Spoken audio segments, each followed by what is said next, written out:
Booba accuse Dylan Thierry d'être un proxénète et je ne suis pas tout à fait d'accord avec lui. Booba a publié des audios de Dylan très suspects, je vous laisse écouter. Mais en 2 jours là, par exemple, on a monté un mime, la meuf elle a fait 700 000 abonnés sur mime, tu vois. C'est abusé. En fait, c'est que du virtuel. Comme ça, on sauve beaucoup de monde.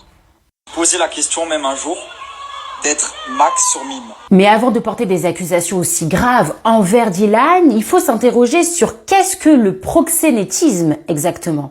Et c'est sur le site de legifrance.gouv.fr que j'ai trouvé cette définition, donc je vous laisse lire ou faire capture écran. En tout cas, ici, on voit bien qu'il y a la notion de prostitution. Donc le proxénétisme, c'est le fait de superviser une prostitution. Qu'est-ce que la prostitution maintenant? Alors je n'ai pas trouvé de définition juridique à la prostitution, par contre dans le dictionnaire Larousse, on voit qu'ici il est rapport de pratiques sexuelles tarifées. Maintenant, est-ce que quand c'est virtuel, ça reste de la prostitution? Dans cet article sur le proxénétisme virtuel et les peines encourues, il n'est pas précisé est-ce qu'on est dans la situation où tout se passe virtuellement ou est-ce que le client prend rendez-vous virtuellement avec la femme pour ensuite la rencontrer dans la vraie vie.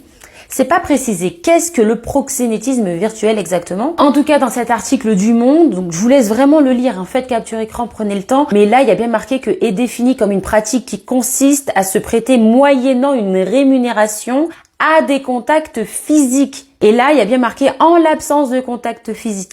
Dire que la pratique du gaming, le sexe virtuel, relèverait de la prostitution suppose une extension de la définition. Bref, ça suppose que vous allez au-delà de la définition juridique. Mais j'ai bien l'impression qu'il y a une jurisprudence à ce sujet. Bref, on ne sait pas si c'est légal ou illégal. Alors dites-le moi dans les commentaires si je me trompe, mais là encore j'ai l'impression que les gens n'arrivent pas à faire la différence sur les réseaux sociaux entre moralité et légalité. C'est moralement pas ouf, mais ça semble légal ce qu'il voulait faire ou ce qu'il a fait, enfin bref, moi j'en sais rien. Et si vous voulez mon avis, bien évidemment que je suis contre.